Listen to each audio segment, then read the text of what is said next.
I'm Mike the Rat Guy. I'm here with my friend HowardBware. Hey there.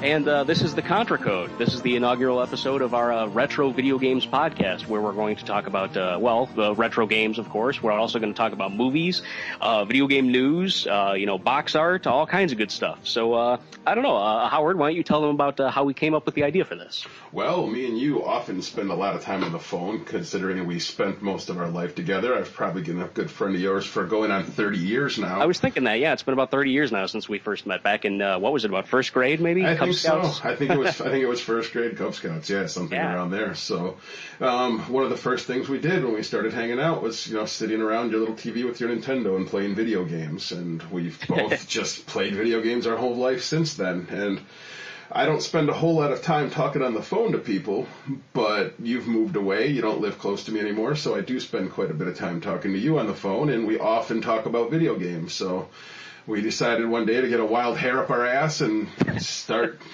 making a podcast about the video games and things we were talking about. We enjoyed these conversations of nostalgia and, things that we liked, fond memories of our childhood, and, we thought maybe other people might like to join the conversation.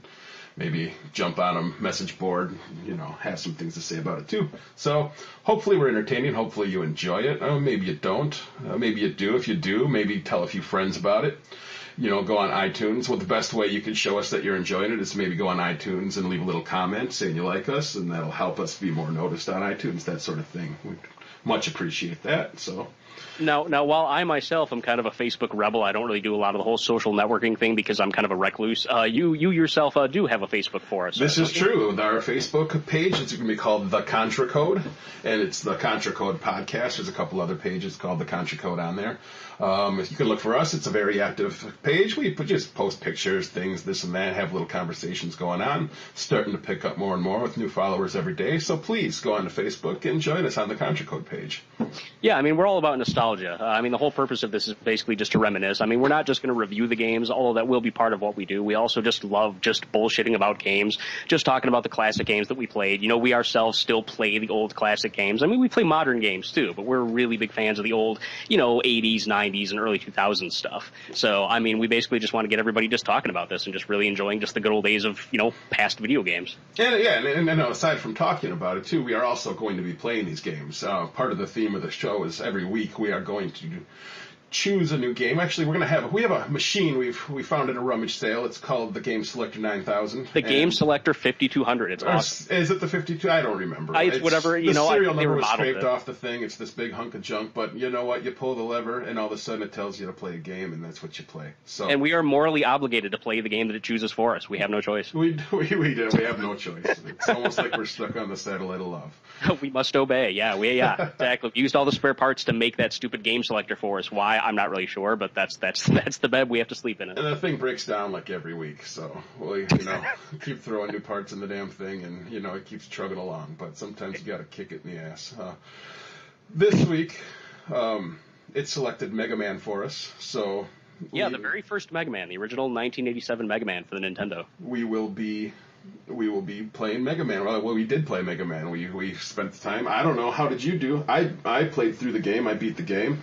Not to actually sidestep, but before, people are probably going to be wondering, why the Contra Code? Why'd you guys come up with that? There you go. Yeah, the Contra Code. Well, it's kind of an homage to the Konami Code. We do know it's actually called the Konami Code. It works with several Konami games from back in the day.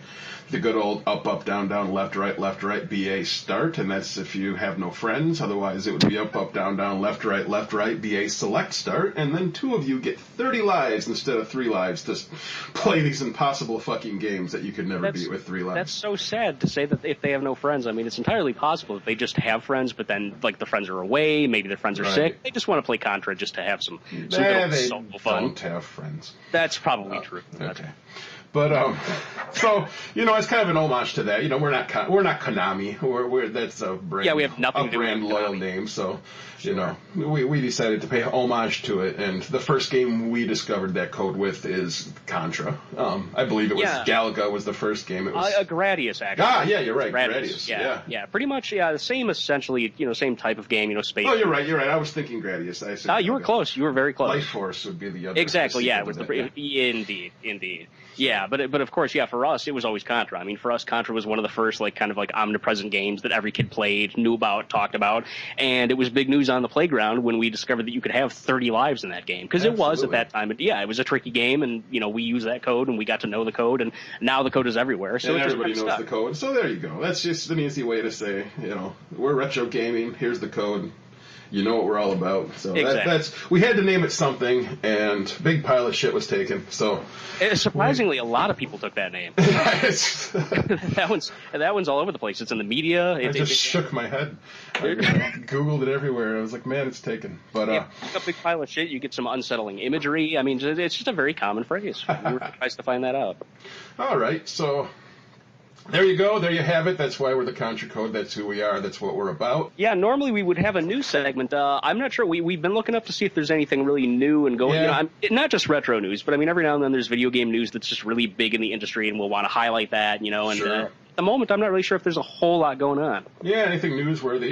The only thing newsworthy I've seen is that seems that they're making a new Toe Jam and Earl. They're going to be coming out with a modern. There's a few Toe Jam and Earls. I think there's 3 or 4 at this point. I'm aware of 3. I think there's 4. I could be mistaken. I think there's the first. Is there 2 on Genesis? There's 2 on the Genesis, and I think the only other one they made was the Xbox. No, I think there's 1 on Dreamcast too. Isn't 3 on Dreamcast? Not that I'm aware of. I could be mistaken, but if there was, I probably would have played it, and I never did. So yeah, okay. Someone has failed. I have not. I have played the craptacular one that is on the Xbox, and while it's not the worst game I've ever played, and I'm sure some people will say, "Hey, that was a great game," I didn't really care for it. I played it a little bit. It's not the first. No, it's definitely not the first. The first Toe Jam and Earl is fantastic. But anyway, if they're making a new Toe Jam and Earl, that's always good news, even if it is mediocre and subpar compared to the original. At least they're trying. They haven't abandoned it. Exactly. So that's pretty much all I have for the news, unless you have anything to add. I read very briefly. I should have written down the name of it. I assumed in vain that I would remember the name just on my own volition. But no, I forgot the name of it. But there's a video game coming out that's, I guess, it's from what I can tell, a dungeon crawling role playing game that I guess puts particular emphasis on the character's emotional responses to the quest. The blurb, which was at the time only a short blurb, I don't know, maybe it's like big news now, but a couple days ago it was something about, we have this game. It's going to be a dungeon crawler, and when you kill a lot of enemies, you're actually going to see your party members react to that. They're going to have I guess they're going to struggle. They're going to be like, why am I doing this? They're actually going to be, kind of like upset. Each character is going to have different psychological traits. Your party's going to become conflicted when you kill an orc. Is that what's going to happen? Possibly, actually. They didn't really go into too much detail, the page that I read. And again, I really apologize for not remembering the name of the game. It was something like just simply like Dungeon. Something Dungeon. I don't know. A very innocuous title, but yeah, apparently it's going to really kind of delve into the emotional repercussions to questing and killing and treasure hunting. That sounds fun. I mean, it sounds like you're off killing some orcs for the good of the tribe, and like the rest of them are just like, this monster has to be stopped, and they're like plotting against you in the shadows in the background.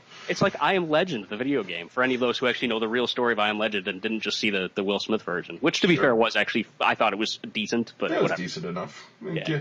Give me the Vincent Price version any day of the week, but or the Charlton Heston remake, the Omega Man. Yeah, the Omega Man, which actually probably is the superior. What a segue! There you are, Omega Man to Mega Man. Oh, Mega Man.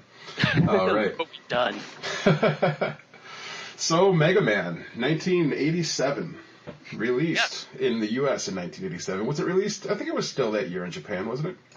Strangely enough, most Nintendo games are released about 6 to 12 months after they're released in Japan. They come out in America on a delay, or at least that usually was the case. But as far as I could tell, unless everything I read was mistaken, Mega Man had a simultaneous release. Okay.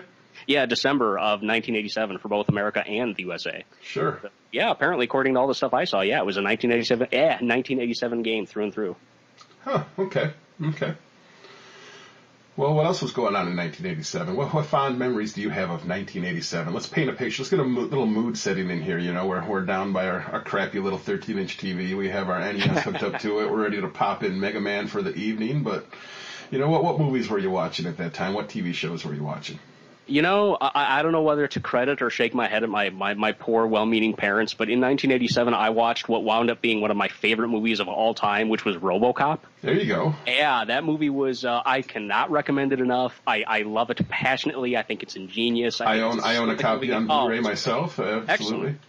Yeah. There's just... so many iconic movies that came out in 1987. 87 was a great year for movies. Sure. To name a few, Princess Bride, one of my very favorite movies. Absolutely. Fantastic. The original Predator. Oh, I forgot about Predator. Yeah, Predator. If you're into that sort of thing, Dirty Dancing, very big with the young ladies in my class at that time. Everybody. Movie, yeah.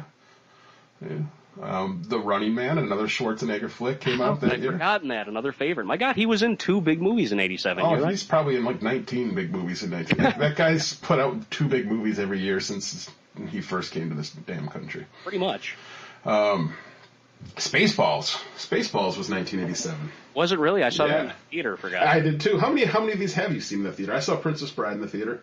You did, really? Yeah, absolutely. I was actually sick when I saw Princess Bride in the theater. I remember, like, I had to leave to, like, go throw up, and I threw up popcorn, and popcorn was a little unappetizing for me for a while, but I did return to the theater to finish watching a movie that I enjoyed, and then, went on my merry way home. And so the movie, did the movie uplift you, or did your sickness kind of, like help to drag it down? It uplifted me. It was easy to sit through. You could relate to the Fred Savage character who was sick throughout the film. There you go. Excellent. I so far have only seen oh my God, we just mentioned one a second ago and I've already forgotten it. Spaceballs was the only one so far that I've seen in the theater in that year. Yeah. I don't know that I didn't always have a chance to get up to the theater when I was younger. A lot of great horror movies that year. Evil Dead 2. Oh wow, I didn't know that was 87. Yeah. I thought it was 86. Nope, 87. Evil Dead 2, fantastic film. Yeah, the best in the series as far as I'm personally concerned. Oh, absolutely. Why? It's just a superior remake of the original. And see, the first one is obviously much more straightforward horror. The third one is much more straightforward comedy. And I can get why somebody would prefer one over the other, but to me, the middle strikes the exact balance that I like. Oh, yeah. Yeah. So Evil Dead 2, fan. If you haven't seen this movie, kids, you run out and watch it. Especially if you're really young. You'll... and watch RoboCop. It's gory and graphic. Hey, I remember I saw this movie sleeping over at your house. Nightmare on Elm Street 3, Dream Warriors. There's another one where your parents probably shouldn't have let us watch that at the age we were when we watched that movie. Here, son, watch this movie about a crazed, burned child molester. Have fun. Exactly. Some fantastic movies in that movie. That's actually my favorite in the series. I don't think it's the official best. That would be the first, but that's my personal favorite. Yeah. Sure. Oh, but 3's a great one. Absolutely. A great one. Yeah. Any other movies stand out to you that year? I'm remembering Inner Space, which I really hate myself if I'm wrong, but yeah, Martin Short and oh my God, why can't I? Dennis Quaid. I was going to say Randy Quaid. Sure. Right. Another 2 staple movies, definitely in my top 100 movies of all time. Raising Arizona.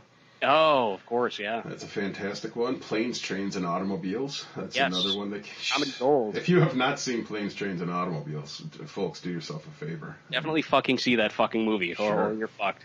The first Hellraiser came out in 1987. Wow. Yeah. This was a really big year. It was huge, a huge year. 87, a lot of stuff to be entertained by that year. Yeah, the first Lethal Weapon movie.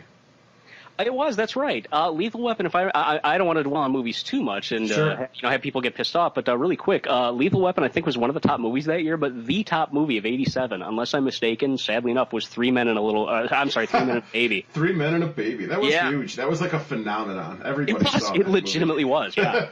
That was fucking huge. Can you think of 3 more mediocre leading men than Steve Guttenberg, Tom Selleck, and Ted Danson?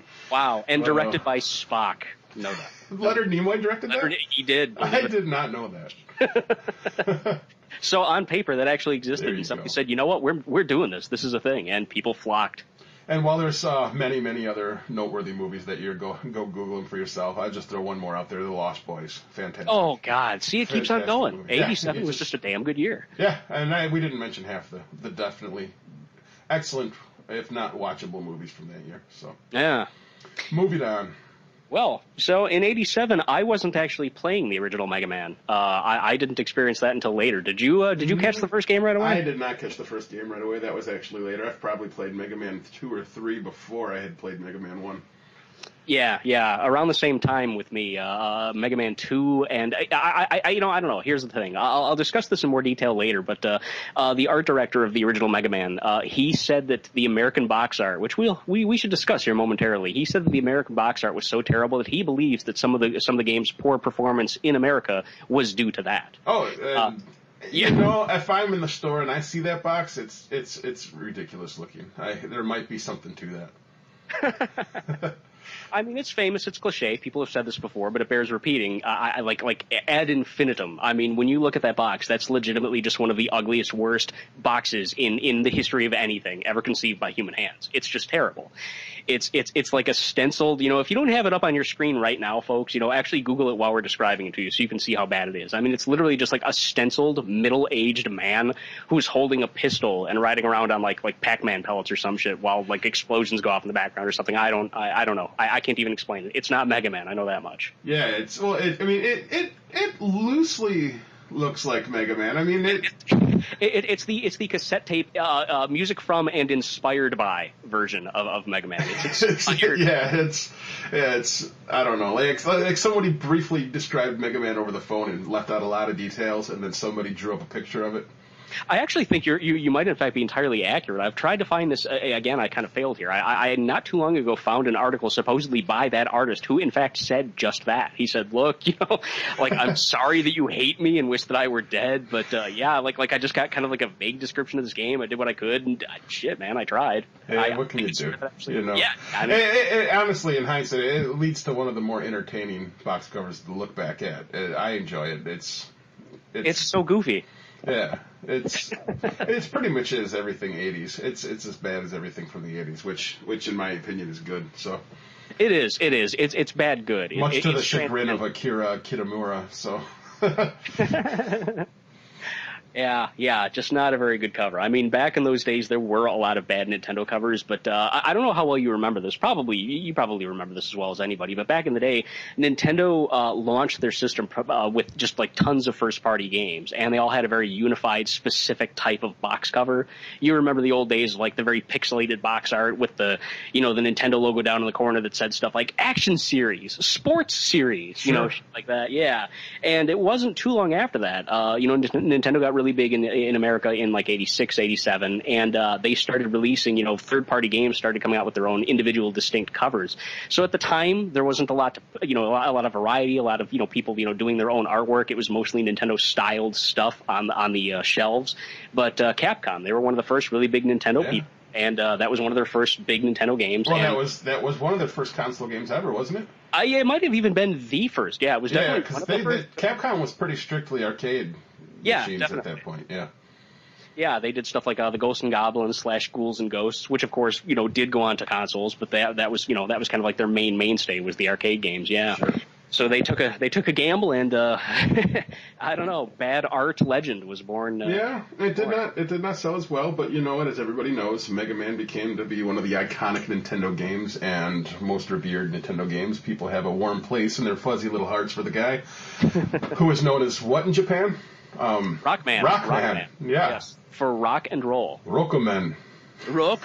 They actually they thought that it would just be more appealing and more world widespread, like it would be more easily embraced. It was kind of like a universal word theme, Rockman, rock and roll. But ironically enough, when they went to transfer the game over to America, the American guys said no, that's stupid. Let's go with Mega Man. Let's face it, nothing about Mega Man screams rock and roll by any means.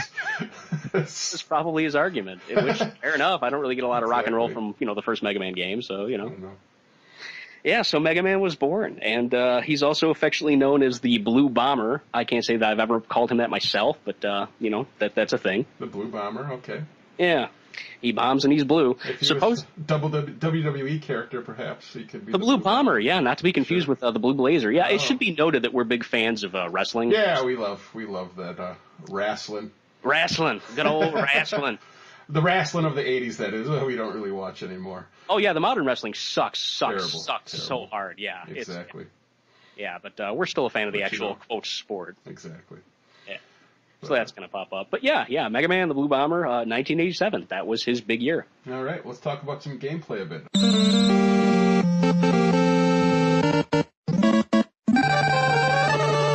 You said you beat it. You said you finished the game. I did finish the game. I beat the game. It was... It's kind of really a little much, Akira. A little much. It was a fucking marathon. That's a hard fucking game, man. I don't know if anybody who's listened has played it. It's it's tedious. I beat it. I played through it, and then I went through it after I beat it and played it again. And you know what? It's not as hard to go through a second time. If you've already finished it very recently beforehand. Yeah, exactly. I finished it for the podcast, playing through it, listening, and then shortly after I was like, well, now that I've played through it and beat it, how much harder is it? Obviously, you spend a lot of time doing the same things over and over and over and over again. So basically, the game's a lot of memory. It's a lot of, okay, these creatures are here, this jump takes place this way. It's just, the repetitive nature of it, it sticks in your craw. So when you go through to play it, a second time, you fly through it a lot quicker. But trust me, there is growing pains to get to that level of going through Mega Man.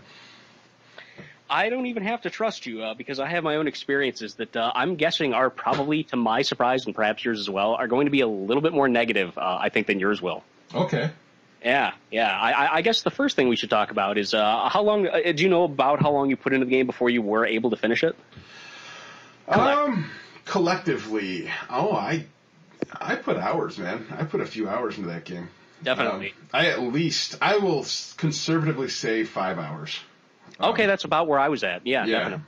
And I didn't keep time. I maybe could have kept time. I didn't. Oh yeah. I didn't actually keep specific time or anything like that. No, sure. Looking at ballpark.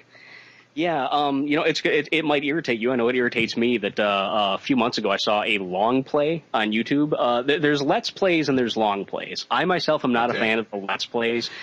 Because I'm not familiar with either, so you could explain both. I don't watch a whole lot of walking through video games on YouTube, that sort of thing. Sure. You have far less time than I do, so I mean, imagine. Yeah, let me point that out. I'm a father of two. I work full time. I play in a band. I have I got a lot of things going. I'm a kind of a busybody, so I like to always be doing something. So as much time as I can put into this, I can, but I don't always have the amount of time as somebody like Mike the Rat Guy who does not have children who occupy 95% of his time. Yeah, every now and then people say, "Why aren't you married?" And I say, I got lucky, I guess. Exactly. Dodged what's that? You go ahead. Dodged a few bullets. I've actually had some really good successful relationships, but at this particular time, I am just kind of doing the bachelor thing, and I'm stuck in a small town that I hate, where there's literally like nothing to fucking do. So yeah, I've got plenty of spare time to do some games, look stuff up, and in the process of this, one of the things that I just found was again, there's Let's Plays, which basically that culture is. People essentially walk you through a game with commentary. Traditionally, they'll talk through it, like react to it. See, I'm familiar with that sort of thing. I guess I didn't know that it actually had its own, moniker. I don't know exactly how specifically official that is, but that seems to be the most common thing that people call it. I mean, I see if you look up on YouTube just Let's Play, you'll get pretty much probably like any game you could think of. Probably several copies of different versions of people reviewing that exact game. And there's good Let's Players and there's really shitty Let's Players. There's people who actually intelligently talk you through the game and point out interesting facts and so forth. And then there's other people who are just more reactive. They're not really like educational. They just react. It's just, oh my god, oh shit, did you see that? Haha. They laugh at everything they do. They think that they're like the bee's knees, and people seem to enjoy that. So fair enough. More power to them. That's not really me. What I like is the long play. I, again, don't know if that's like an official term, but that's what I keep seeing ascribed to this type of video. That's essentially a game being played without any commentary, without any reaction, without any words. You're just watching someone play the game. Indeed, yeah, and of course. Yeah, yes. And the reason I bring it up is because I was stunned to I hadn't played the original Mega Man in a long time since I first saw the Mega Man long play that I saw about 6 months ago.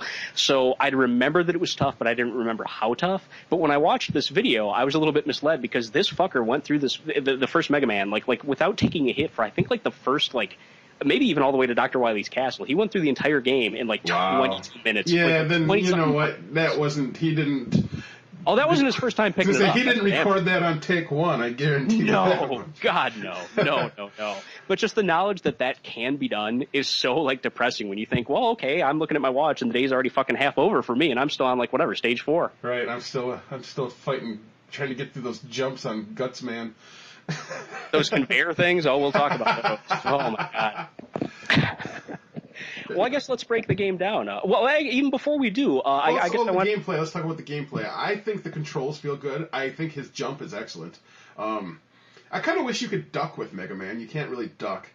That was originally supposedly in the plans, but then they decided that they wouldn't do that because it would kind of throw off their enemy like size balance or something like that. Yeah, I mean, there's a lot of things you wish you could duck for.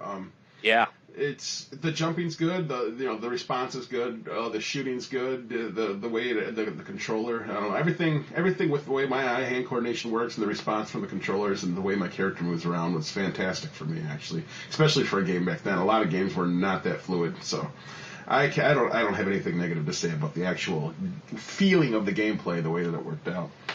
I have a little bit negative to say, but that's more in relation to the other Mega Man games. On its own, I agree. I think that Mega Man controls really well. He's flexible. You can actually move him back and forth. Like when he jumps, you can, Castlevania, for example, when you take a jump, your character, he's locked. You can't turn him around in midair. Right. Mega Man, you can, and for a platformer, unrealistic. Sure, and you can move yourself from one side to the other. You can kind of guide where he's falling, that sort of thing. So. Exactly. Yeah, for a platformer, that comes in handy. So that level of control is satisfying.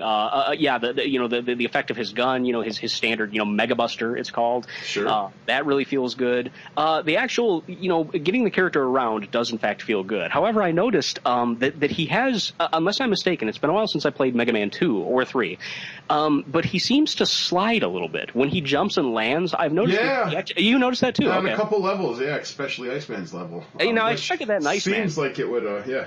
Well, that's just it. And it seems like it's at certain spots. It doesn't seem like that always takes place. Yeah, it seems like it does seem like when you're a little closer to, an obstacle or something that's going to kill you the second you touch it.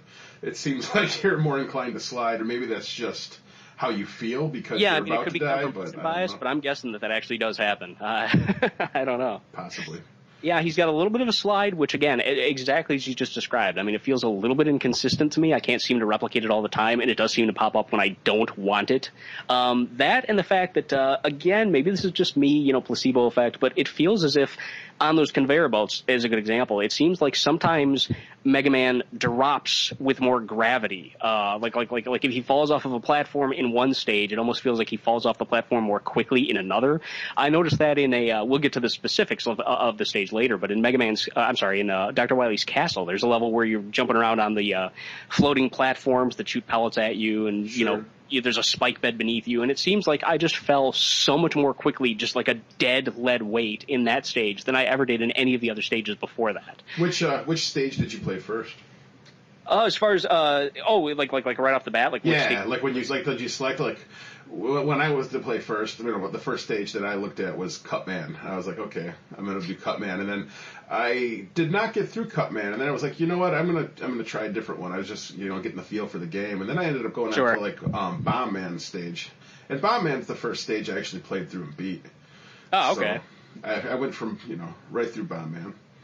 I guess because I did play this game, I didn't play it anywhere nearly as much as I played 2 and 3 in my youth, but I played it apparently enough to remember the vague order, the quote correct order of the paper rock scissors concept. Okay. And as a result of that, I think most people either choose Cutman or a Gutsman first. I think okay. You're inclined to choose Cutman because he's the first one that's highlighted when you start. Exactly. The game. I did play Gutsman second, actually. Okay, that's a fair order. I mean, again, for me, I chose Cutman first because, again, you're right. He's the first character on the screen that's highlighted. He's kind of like, I don't really know why. I always liked him. I don't know why he's like the iconic character of the first Mega Man game, but he seems to be. Maybe this is anecdotal, but it seems like everyone remembers Cutman. He's, he's shown up on like different, merchandise and so forth. Everybody's just happy because he's the easiest fucking level. That might be. Cutman is like the one respite that you get from the difficulty. Exactly, yeah. That could be it. That could honestly be all. Man, he's not that hard to defeat. You can just use his Mega Blaster or whatever it's called. Exactly. The Mega Buster. Yeah. Mega Buster. Okay. Yeah. You call it whatever the fuck you want. It's just a gun as far as I'm concerned. But yeah, exactly. Yeah, he's one of the easiest. I would argue probably the easiest character to beat because again, you're right. It doesn't seem like you need any really particular strategy or special weapon. You just shoot him. You just shoot him, and he just And then thinking back to playing the other ones as a kid too, there is a kind of order. It's kind of hard to decide who you're going to start with, but then there is you want to make sure you have Cutman to beat Electroman. You want to make sure you have Electroman to beat Iceman, and vice versa. Correct. Iceman to beat Fireman, and which to me seemed like the odd way around. I don't know. To me it seemed like a Fireman would cut down Iceman because he would melt the ice, but I don't know. Yeah. You know, you'd think that, but then I was like, well, then who do you beat Fireman with? And so then that's kind of why I chose the route I did. It's still funny to me, fireman, just fireman, you know? Yeah. Policeman. That'd be pretty amusing. I'm actually shocked they didn't do that. They get pretty... Oh, they get pretty lazy with the characters as the series goes on. In some of the later games, they have like fucking Pharaoh Man, Yamoto Man, or Nightman. Yeah, Nightman, Centaur Man. They were stretching a little bit. Sure. But yeah, you know, that's one of the things that I actually do like about the first Mega Man. The negatives, which I'll get into shortly. One of the things that I do like about the game is the fact that it's got a certain... It's primitive, but in a way that's kind of charming. It's like it's down to the basic elements. You've got electricity, you've got fire, you've got ice. You know, you've got brute strength. It's just like a basic, simple concept. And it's primitive but advanced. If you compare that to games that existed back then, I mean, there was a lot going on. It was pretty. Yeah, that's true. I mean, just the depth of what you could do as far as just, you know, explore the stages. Again, the whole weapon concept was really kind of revolutionary. Sure. I'm not personally aware of any other game that did that, the whole paper, rock, scissors thing. And obviously that's what makes Mega Man so cool. Yeah. It's, being able to get the other enemies' weapons and obviously use them against them. Sure. Since we're talking about the stuff that's good about the game, what do you think about the graphics? I think for its time, the graphics are fantastic. It's neat. They're very cartoony. It flows really well. If you get a little too much going on the screen, it kind of bogs down and slows down gameplay, which is a little irritating. But I think that's a minor complaint. It's a typically Nintendo complaint. It's a pretty aesthetically appealing game. You know, if I was to describe it in one word, I would say rough. I think it looks good, especially for its time. But I mean, some of the backgrounds, like when you look at Cutman's background, for example, it's literally just like a greenish blue, just sky. Like they don't even have clouds, if I recall correctly. They don't have trees. It's just a colored background. Sure. That's pretty drab. I think some of the enemy design is a little bit simplistic. Not all of them, but I mean, just like some of the basic, regular level enemies, not the bosses. I think they're all pretty good, but just the basic. Yeah, but I think the regular level enemies are enemies. The regular. So the sea anemones. Exactly. The enemies actually look pretty neat, I think, though. Just the basic run-of-the-mill obstacles. You liked them? That was one of the things that disappointed me. Oh, see, I think they're kind of neat looking. They all got like cutesy, buggly eyes, and I don't know, they all kind of got their own thing going on. I don't have a problem with the way. And again, this is in comparison to the stuff available at the time. We're talking 1987 here. I'm not comparing this to like Skyrim. And like, it's blow Skyrim away, man. Exactly. Oh man, I don't know that I would want a Mega Man with graphics as good as Skyrim. Something doesn't even seem appealing about that. Yeah, we can get into that later too. Actually, that's one of the reasons why I didn't really take to the Mega Man X series as much as the others. Like to me, it just got like less simplistic. I never played a Mega Man X game. It's not that I was opposed to it. I just never have, I guess. Yeah, I don't know. I only played the first one back in about 1990. I want to say 4 or 5. I think it came out in 94. It might even come out in 93, now that I think about it. But yeah, I only touched the first one. I think I finished it, but then I just never really... What was so incredibly different about it? It was the aesthetics. Because, of course, it was on the Super Nintendo, Mega Man was taller. There was more depth to the background. Unless I'm remembering incorrectly, the score was more percussive. The enemies, instead of being, like Jack-Off Man and Dude Man, it was instead, animals. It was like, the evil penguin, the evil, tiger. I don't know. It was just different. The gameplay was still there. It was just, to me, just so different that I didn't take to it like I guess everybody else did. I can't really put my finger on it. Just different. Yeah. Okay. Yeah, but I don't know. Yeah, Mega Man 1, I think it looks good, but I think it looks, I guess, crude. It's hard for me not to, and it's unfair, but it's hard for me not to draw on what I remember Mega Man 2 and 3 looking like because I played them so much. Yeah. Yeah.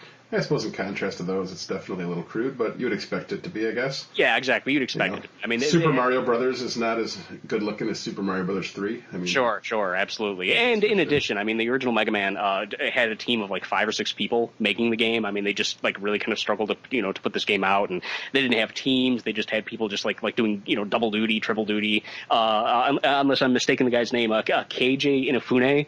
He actually, I think, did both the art and some of the programming. So, I mean, it was really just kind of like, it was just kind of like a tight little up and coming, the game that could type of thing. Whereas Mega Man 2, they put a lot more time and effort. That game got a lot more love. So I would expect it to look better. Sure. Plus a year of, more familiarity with the console's technology. I mean, that's only to be expected. Yeah. All right. What did you think about the sound effects, the music, that sort of thing? You know, sound effects are a mixed bag. You know, the first game kind of set the standard for the sound effect of Mega Man's gun, his blaster, and that's very distinctive. I like that. That's very satisfying. The sound effect of when you bring up the menu, you know, like that's somehow satisfying to me. The sound effect of Mega Man, you know, there's like a little plink noise when he lands from a jump. That stuff's really good. Sure. But like when you pick up items in this game, again, it's unfair, but I can't help recalling the better, just nicer sounding sound effects from the future games. Sure. In Mega Man 1, you know, you're picking up a lot of items and they just make kind of like a very harsh sounding, you know, like blah, blah, blah, blah, just like really rough. And they're all incredibly pointless and they just give you points you don't really care about. Yeah, this is the first and as far as I know, only Mega Man it's the only in one, the main series. Yeah. I think it's the only one without any kind of story too. There's like, you just kind of start going. You know, none of them really ever had much of a story. The story of the first game is essentially just basically, you know, Dr. Light. Yeah, but it didn't start out with like an opening dialogue. It was just kind of No, it didn't have an intro. Yeah, play. Yeah, exactly. There's an end of the game and it says a few things, but that's about it. Yeah, you don't unless you read the manual, which in my particular case I could have, but I didn't. Sure. Yeah, because I played the game before. I should make a habit of doing that before I review these. But yeah, unless you read the manual, you just get the game and put it in your system, and it just says push start, fucker, and you do, and you just go. So yeah, you don't really get much of the story, that's for sure. Which, I mean, quite frankly, is all you really want to do anyways. I mean, when you're a kid. You know. Exactly. What kid has the time to read a Nintendo manual when he's itching to actually throw it in his system and, you know, exactly whittle away the weekend? That's more something you read while you're taking a dump, wishing you were out there playing the game, thumbing through your Mega Man instruction manual while dropping a deuce. Good times, man. Good times. Yeah, I don't know. Getting back to the sound was good. But again, I thought that it got refined, which goes without saying. It got refined in future games. Well, of course. The music, that's a mixed bag too. There's two themes that I really like, and I either like am completely indifferent to or hate all the rest. Wow. So, I gotta say, most of the theme musics I don't like. To me, the one that stands out the most, my favorite, is Gutsman stage. That would be one of my two favorites. Yeah, Gutsman is definitely my favorite. Okay. I was actually thinking that you'd say either that one or Cutman. Cutman is my other favorite. Sure, Cutman is definitely the other pretty good one. But yeah, the whole Yeah, very driving. Yeah, exactly. Absolutely, you're totally right.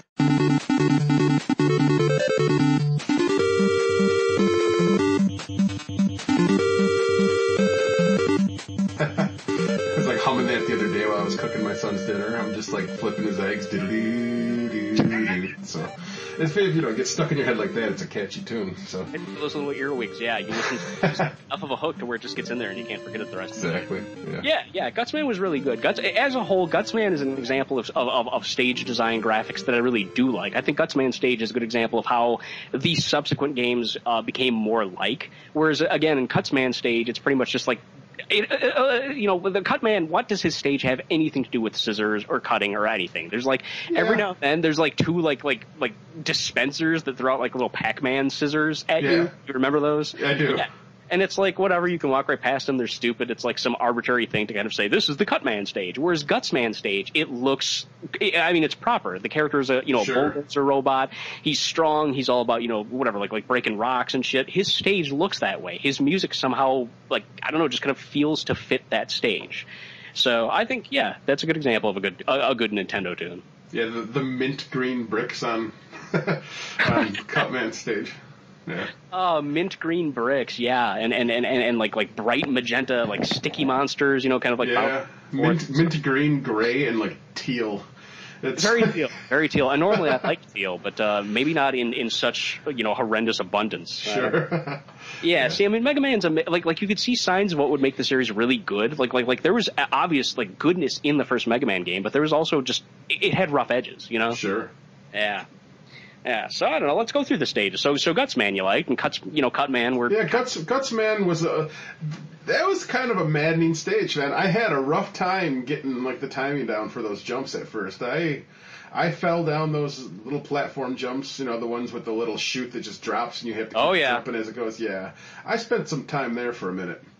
That's for sure. Absolutely. I think I had to actually go back and start the game over at his stage because I died at least probably 4 or 5 times just trying to. I mean, I knew what I was supposed to do, but the timing. See, it's awkward. It seems like it's going to drop when the end of the hinge gets there, but it doesn't. It drops immediately, but then it doesn't pop back up until like the end of the hinge gets to the other side of the hole.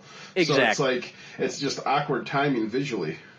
That's the thing. That's some of what I felt to be, and a lot of this is just, my lack of, modern skill because I haven't played the game in so long. I can't totally blame the game for this, but that's part of what I was talking about with the inconsistent jumping. I noticed that just like I was talking about Dr. Wily's stage, I thought that same thing in the Gutsman stage. I jump on the conveyor belt thing. I know when I'm supposed to jump, but it feels like for a frame or two before I hit the button, the game just hurries up and just drops me like a dead weight. Just like bloop. Oh, okay. Yep. I was just pressing the button, but I'm already down in the pit. Okay. Right.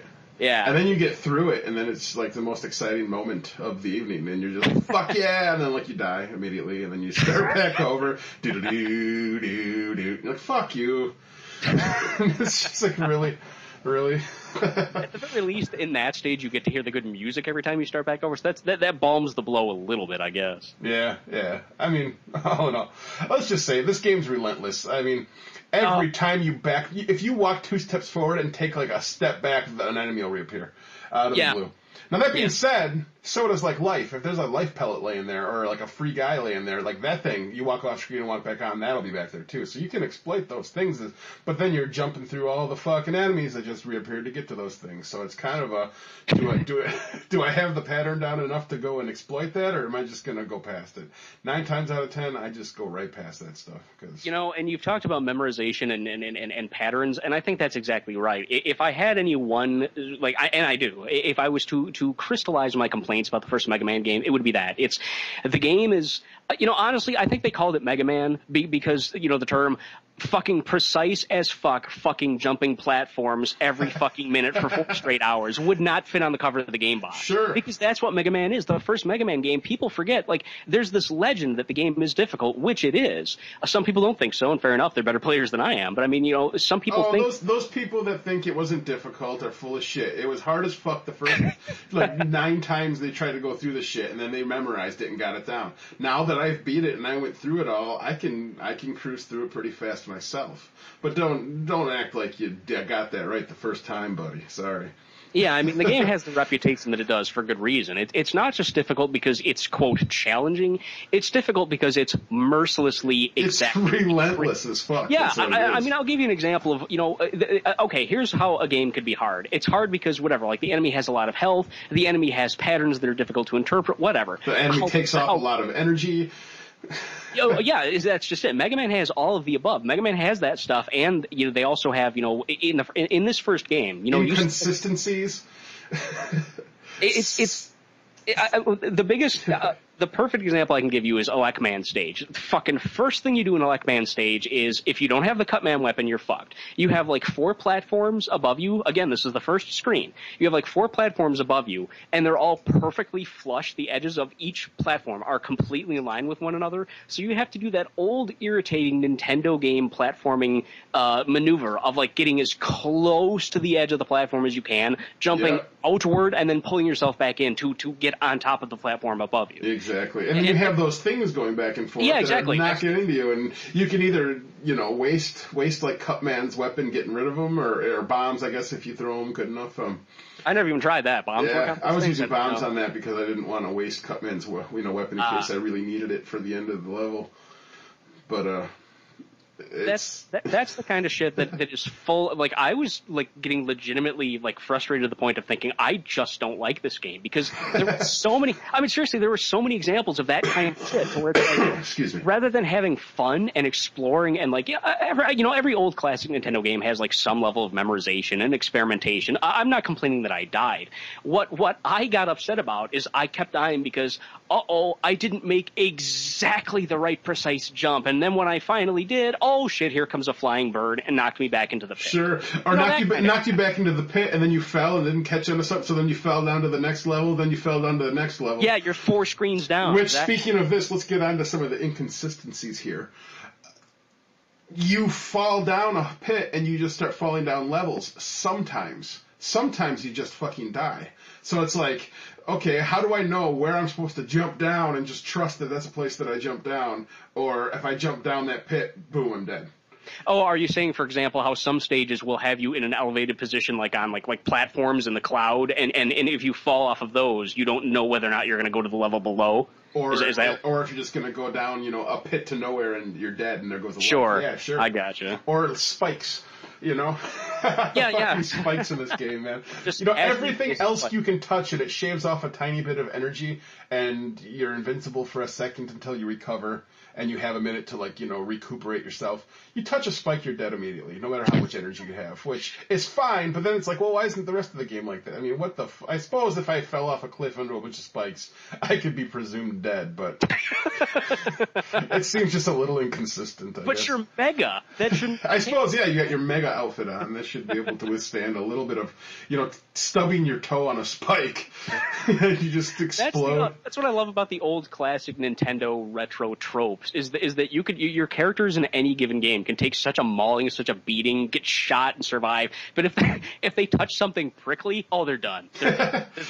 It's pointy. You are fucked. Yeah, you don't be touching pointy things in NES games, that's for certain. I think DuckTales Capcom, another Capcom game, DuckTales has like thorns. Fantastic game, by the way. Oh, absolutely. Yeah, we'll get to that one for sure. Yeah, that's a good one. Yeah, but anything pointy, and you're just, oh, that's bad. Yeah, I suppose, though. Pointy is never equaled good. Unless... Yeah. I mean, examples in real life where I embraced something pointy and prickly and felt good about it afterwards. Sure. All right. So, yeah, I mean, I totally agree with the idea of just the inconsistency and just the demanding. Mega Man, the first Mega Man game, it requires so much precision that I was not prepared to have to acquire. When you did Electro Man stage, had you have already completed Guts Man stage? So... Oh, you're going to talk about the magnet beam, huh? Yeah. Yeah. You know what? Here's the thing. I had to go back and get that. I got to Dr. Wily stage, and I went, oh, that's that fucking thing, isn't it? And I was like, I knew exactly immediately. Oh, you got all the way through Wily's stage and encountered the neat? Oh, I got to Wily's stage, and I needed to use the magnet arm to, build, to get up that one thing. I was like, how do I get up this? I just stood there, and I stared at the screen. And I was like, dude, there's that thing in Electro Man's stage. I guarantee you I have to go back and get that somehow. Oh, that's terrible. When I was playing the game just last night and I got to that stage, I had the the magnet beam or whatever, and I thought to myself, I hope I got that first. I hope he didn't actually do this. And the second though that I was confounded and I thought about it for a second, I immediately went, I bet you that's that thing in Electro Man stage. So I immediately went right back to it and found it. But I mean, thankfully I thought to do that. I could have sat there and just got frustrated and threw my son down the stairs and went into a rage and beat my wife and I can't beat Mega Man and dropped. Which you've been doing a lot of that. You have to calm back. Pull that back a little bit. I do need to rope that in a little. I do need to rope that in. There's anger issues when it comes to old video games. I mean, your son, he's missing his eyes at this point. Much more damage you can do. Hey, you know what? They're my eyes until he's 18, and I will poke them. I am. Obviously, that's hyperbole, and I do not inflict any pain upon my children. That's not true. But yeah, all right. Elect Man. I guess since we're moving along with the stages anyway, I need to say right off the bat, fuck Elect Man stage. Fuck it. I was getting so fucking fed up with this game, and I'm sorry. What was the hardest part for you? Everything, right off the bat. I mean, literally, I had remembered kind of vaguely that I remember there's something about Elect Man stage I don't like, but whatever. I'm older now. When I play it, it probably won't be so bad. Right off the bat, again, thank God I had the Cutman weapon first. I don't even know how they expect you to do that stage otherwise, because again, that first screen, you've got the 4 platforms or 3 or whatever it is. You've got those little spiky, little things running around on the floor, and if you don't have the Cutman's weapon, they'll speed up and knock you off the platforms, making you so angry that you punch the TV screen, which I didn't want to do. So I had the Cutman weapon, I killed those things, and even then it took me 5 minutes because apparently I'm just not the gamer I used to be. 5 fucking minutes to get up to screen 2 of Elect Man stage. And then, as you remember, I mean, the beams aren't too big of a deal. But if those are basic timing, time, jump. Sure, on their own they're not too bad, but you constantly have this flow of peripheral enemies on each side of the screen. I guess say either side of the screen who are throwing electric beams at you. Those green they're green aliens that come hovering up and down and Yes. Those aren't too bad, though. As long as you keep shooting. Obviously, the first couple times you go through it, it's a little tricky, but I didn't really have an issue with those guys. I found them fairly easy to beat. They're easy. I mean, they actually just take one shot from pretty much anything. Yeah. So, like, get them in time, that's great. But if you're just kind of, like, trying to speed up, you underestimate your timing by, a second or whatever, then, Sure. like, they hit you with the beam, and then they knock you, like, 2 screens down. You got to go through the whole thing again. And just that kind of shit bugs me. And, of course, I'm not a fan of, if you're doing the stages in the rough order that I think is recommended, which also is the order I happen to do them in, I think this is the first stage that you have the disappearing, repouring. I'm sorry. To me, I think Iceman was the first stage that I. Okay. That's when they're at their worst. Exactly. I got all the way to the end of Iceman, and I was having trouble beating them, and that's when I decided, I'm going to go on to Electroman. And oh, you actually attempted Iceman first. I did attempt this first. Oh. So those disappearing, reappearing blocks are also in there, and they're much harder in the Iceman stage than they are in the. Yeah. Yeah, they're a nightmare in that stage. In Elecman stage, they only show up a couple times, and they're not too bad, but they're just like another, they're just another new thing that kind of just another thing to deal with. Again, though, memorization. Once you know how the pattern goes, it becomes the easiest part of the game to just jump. So. It does, but to me that strikes of kind of, I don't want to say lazy because that undermines the work they put into this game, but that just, like, that's not, to me, I guess I'll say pleasant game design is when you just expect the gamer to just frustratedly just fuck up several times in a row before they figure out, okay. Sure. Like, there's zero fighting chance of playing through the game no matter how good you are at gaming. You're not going to get through this game the first time around. Exactly. And again, I understand that certain games, I mean, all games are going to require some kind of familiarity and adaptation and again, skill increase. Like, I don't want to breeze through my games. I do want challenge. But when the challenge is, I don't know what's around this corner, so I'll die to find out. And then I'll know. I'll have been punished sufficiently enough to know how to do it right the next time. That's just, it should, I don't know. It just, that kind of stuff bugs me. But whatever. I mean, it wasn't too big of a deal. Elecman stage, again, I hate it pretty much all the way throughout. I think it's too long. I think like Gutsman stage is over in like 2 minutes. It's like to the right, down, or something like that, and you're done. Elecman stage just goes on and on. The character, Elecman himself, cool enough looking, he just kills you like immediately unless you have the Cutman, weapon, which you should. He just like rushes right the fuck at you, and if you're not prepared, you die.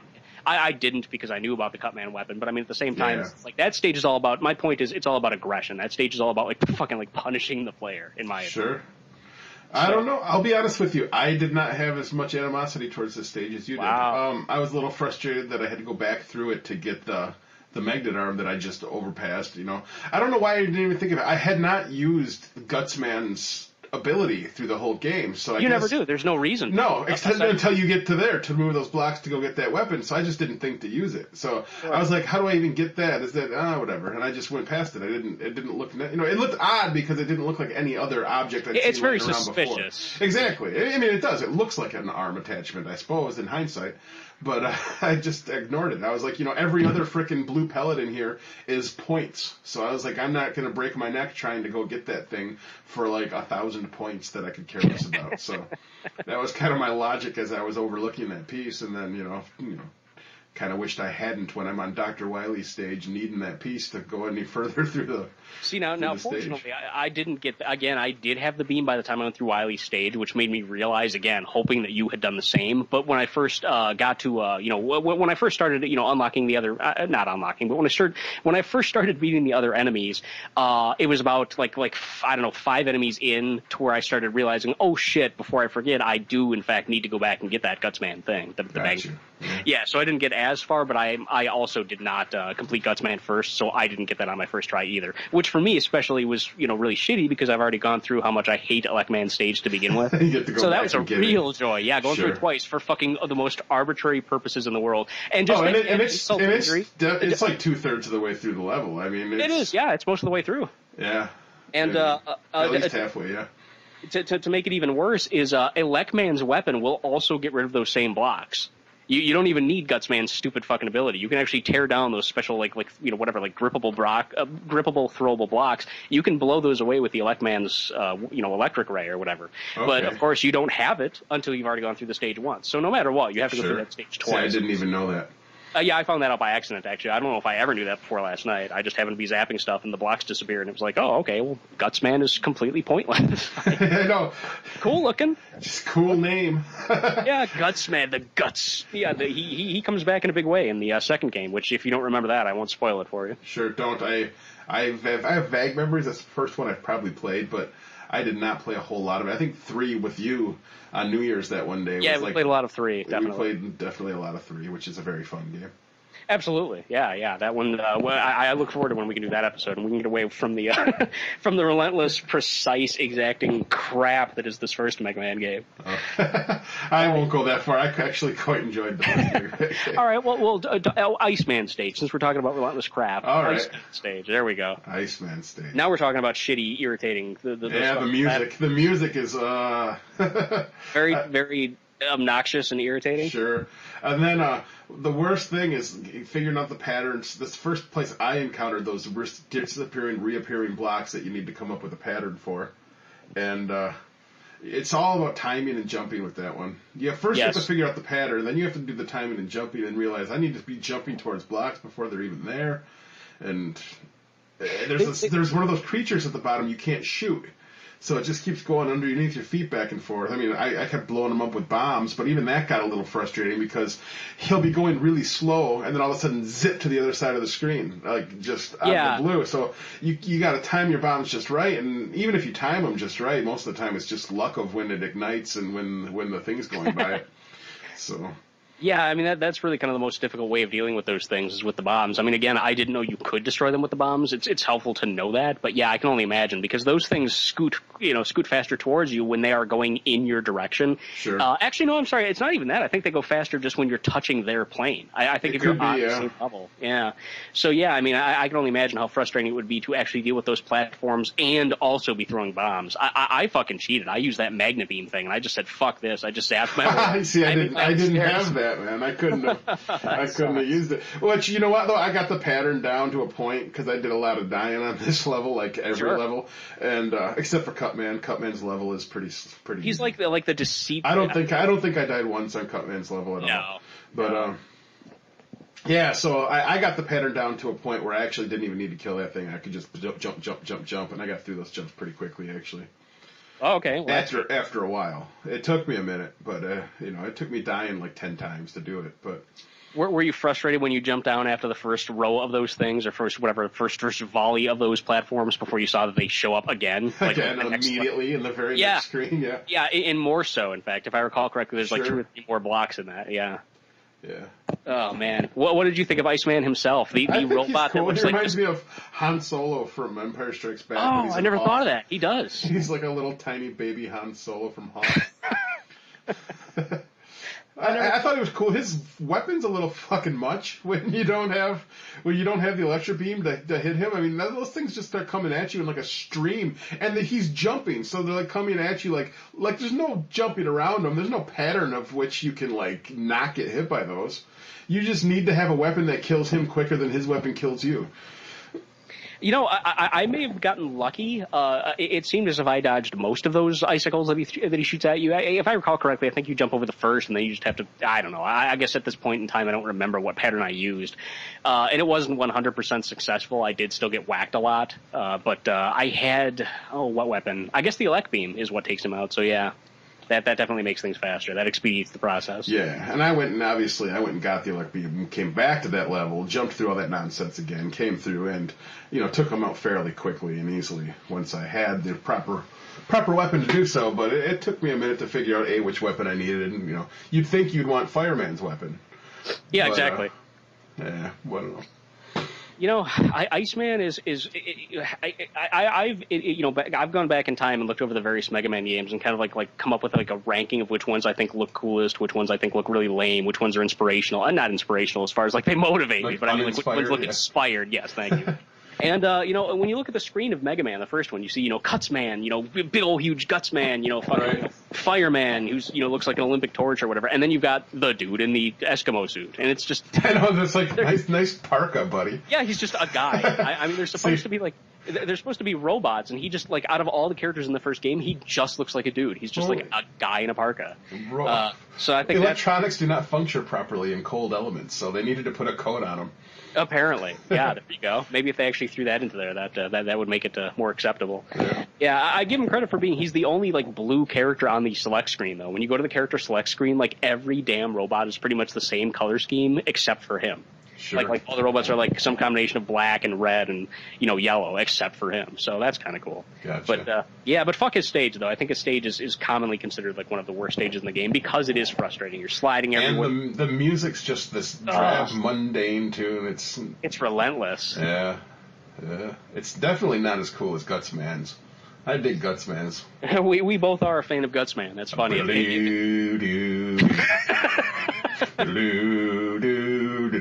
Doing my eggs, yeah.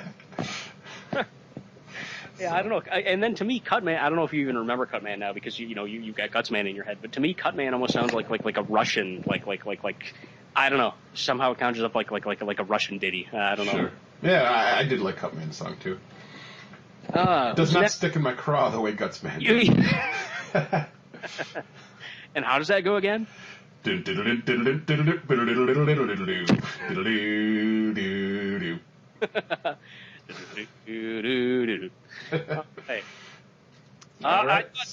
who comes after Iceman as we've done. Did we do Bomb Man? Oh, we didn't know. I played Bomb Man stage first. That's the first stage I went through. Oh, that's right. That's why I've forgotten him. Yeah, that's right. He's the first. Was he easy just to shoot just with your standard gun? Yeah, he was fairly simple to kill. You just kill him with the gun. You just run back and forth. If you can avoid his bombs, which is fairly easy to do, you just shoot him. You just shoot him down.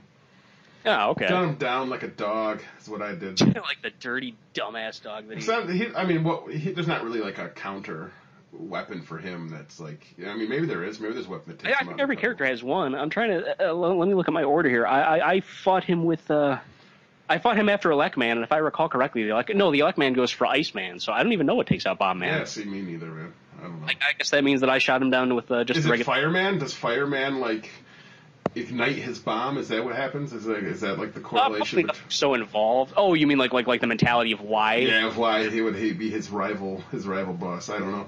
I didn't need one. He was easy to beat, and then I had bombs, so I used his bombs. I went from him then to Gutsman, and used his bombs to defeat Gutman, which was very helpful. Yeah, Gutsman, he's pretty easy to beat with the bombs. I think it only takes like 3, 4, maybe. Yeah. Yeah, I don't know. I didn't. Bomb Man's stage has the worst music to me. It's just so utterly just like. It's just there. It's bland. It's like I'm so indifferent to it that I don't like it. If that makes any sense. I like the nice pale blue sky. It's pretty. At least, see, that's the thing. At least that stage has background items. Like sure. Gutsman's stage is the same pale ass like teal sky, but there's nothing in it. Whereas Bomb Man has like these big like spheres. I don't know if they're supposed to be trees. Or I think they look some kind of futuristic robotic tree of some sort. Exactly. I think that's probably what they were going for. Yeah. Yeah. Here in the level above. Or maybe they're bombs. I don't know. Oh, they could be. I'm not really sure where they were going with that. I don't know. Sure. I know that this game takes place in the city of Monsteropolis. Okay. So whatever. Monstropolis. Okay. Well, it was a very easy level. That was one of the easier. I think Cutman and this level are the two easiest ones to like just zip through. I don't think I died at all on this level either. Speaking of which, those big ass, again, I don't know what they're called. They're like giant, like jumping plunger robots. Those things are fucking bullshit, man. A third of your energy. You get hit 3 times, you're dead. Yeah. Yep. Get hit by and it takes like 1,000,000 hits to kill them. It does. I actually tried shooting my various weapons at them, and unless I know Iceman's weapon will freeze them in midair, which becomes very convenient. But other than that, I don't know any other weapon that affects them. None of the ones I happen to try worked. Yeah, that's the kind of stuff to where, again, the game is good, but it just throws stuff at you that's just an obstacle that they know damn well is probably going to hit you and knock you down and frustrate you, and there's not really a lot you can do about that. That's if you get there jumping down, you just run there. Excuse me. Only if they jump high. Yep, they jump low, and there's not really a pattern. No. It's random. It's like they jump low twice, and you think, oh, he's going to jump high this time. You go to run, he jumps low like a third time, or vice versa. You decide, oh, I'm going to just wait because he's not going to jump high the second time, and he will. So it's like it just throws you off. Honestly, it might be one of those like Steve Wiebe things to where like you literally have to like guide your character towards the the opponent, and then like double back and then like Sure. switch back and forth, and that will trick him into jumping higher. I don't know. Steve Wiebe, by the way, for those who don't know, is like the king of Donkey Kong. The true king. The true king, if you ask. Unlike Billy Mitchell, the protagonist of Silly a Mitchell. great movie called King of Kong, and I recommend watching it if you have not watched it. If they haven't, if anyone's listening to this and they're even remotely interested in video games, I have no idea why they wouldn't have watched that by now. Sure. But yeah, I mean, get the word out. If you haven't, see it, because it's just very, very good. Fun, entertaining movie. Yeah. All right. More fun and entertaining than fucking Mega Man. Ha. Right. No, I don't know. Honestly, I can't. I had a good time playing the game. I really did. I quite enjoyed playing through Mega Man. I can't lie. I kind of didn't. I really didn't have a lot of fun. Did you? I didn't ask, or did you not say? Did you beat it? Were you able to get through? I did. Okay. Yeah. Well, that had to have been at least like, at least rewarding. Like I finally beat this goddamn godforsaken game. Yeah, I for better or worse, that was pretty much the sentiment. When I was done, it was like fucking good. Now I can go like look up porn. Have we made it through all the levels? Are we missing it? Yeah, Fireman. He's the last one. Fireman's level, yeah. I like his stage. I think his stage looks cool. The music is decent. It sets the tone. It's themed very well. I appreciate when they theme the levels in these games. Sure, and you definitely need Iceman's weapon for this level, so you can freeze those damn fire things that come out of the ground. Those. Yeah, those can be frustrating. Those little like fire. I don't know, stalagmites or whatever. They just come out of the ground, but only so high, then they suck back down. It seems like an odd. It's odd physics for fire. Contra, the first Contra does a little bit of that, but they come from the side, which I think Mega Man has a little bit of that side flame as well. What really fucked me up? Oh, go ahead. I was going to say the level itself actually kind of reminds me of being like in a castle in Super Mario Brothers. Yeah. Yeah. I never thought of that. Same basic ambiance. I'm sorry, not ambiance. Exactly. Same atmosphere, aesthetic. Yeah. Yeah. The only thing that really kind of bugged me in the Fireman stage was the I don't even know how I would describe them. They're like a wave of flames that come down a corridor at you from the ceiling. Okay, yeah. You remember what I'm talking about? Yep. Yeah. Those, I'm sure that somebody who's like really, really good and perfect with their controls can get through those things. I, however, could not, so that was a bit frustrating. Sure. Just one of those ones that would shoot up a flame that come raining down in like three, like as like. Oh no! I'm talking. There's like two or those can be tricky, but I didn't find those things as tricky as like the Elecman stage things, those floating green balls that shoot lightning at you. Sure. No, in Fireman stage there was. I think they show up twice. I know that there's at least one point in that game. I'm sorry, in that level where you enter a room and it's pretty much like just two or three corridors. Two or three platforms you have to climb up with ladders, and behind those platforms in the background, there's like a tube from the ceiling downward, and it kind of curves around, and through that tube shoots down a bunch of like waves of flame, like one after the other, just shoo shoo shoo. You don't remember what I'm talking about? Not really. Not offhand, I guess. To me, this level, it didn't take me long to get through, actually. It's a fairly short level. There wasn't a lot of dying on this level for me, so there wasn't a whole lot of, agonizing memories of being stuck with things for me. So that actually does not stick out as something that I had a lot of trouble with. I'd have to send you a picture or something, and I'm sure like you'll recognize it when you see it, but my description's probably not very apt, I suppose. Sure. And you could have just you perhaps could have just had the control to get right through them. I didn't, and they didn't kill me. They didn't hold me. That's the thing about this game too. Like if you're lucky enough to get through a part that's really difficult the first time, you might not even know how maddening that part was for somebody. That sometimes if you just fuck up once or twice at a part, and then it psychs you out when you're trying to go through it. It becomes something that shouldn't be as hard as it was, or, vice versa. Sometimes you just manage to get through a really hard part without realizing how difficult it actually was, because you nailed it right the first time and didn't realize how tricky that could have been. That makes perfect sense. And this is the kind of game to where if you lose or die or whatever, fail at that part a couple times, it's often enough to really kind of get you frustrated, because again, it's memorization, it's cheap. Sometimes oftentimes it's about jumping onto a platform and then just like being knocked off of it into a pit at the last second. That sticks with you if you have to do it several times, for sure. In fact, that reminds me, Iceman stage, we never really said much about this. We might have both forgotten, but is that not the stage that has, like, that's the first stage that introduces those floating platforms that fly around in the air? Ah, yes. Right? Yeah. Those things were frickin' maddening, man. Oh, I can't believe we didn't think to talk about those. We put it out of our memories. I wish I could have. And they show up again, those fucking things. Yeah, those are the things that show up again in the Wily Castle, just to make things even more complicated. Just to piss you off. Then the Wily Castle, well, I mean, I'll touch on that when we get there. I mean, I guess I'll mention it now. We might as well, yeah, that's the next stage. When you encounter those things from the Wily Castle, there was a time where I didn't jump on it right away, and then they hover up. And then they never fucking come back down. So you're just kind of standing there, like, waiting for it. And it never comes. It just, like, hovers above you out of jumping reach to taunt you. You're like, oh, I guess I'll just kill myself so I can start over. Jump on the spiky object, the fucking thorn, the thorn of death. See, that's exactly the kind of shit I'm talking about. Why is this game doing this? Why do they program it to be like, okay, we've taught this gamer that he has to be slow, careful, precise. Now what we're going to do is we're going to punish him for being slow and taking his time. If he doesn't jump immediately, hurl himself with an agenda, onto these platforms that are floating above a bed of fucking spikes, we'll just float around and just laugh at him for a while as he sits there like a moron thinking, come back. Exactly. Yeah, that's the kind of shit that I just don't get about this game. There's a lot of those things did take me a while on the Iceman stage. I died several times on those.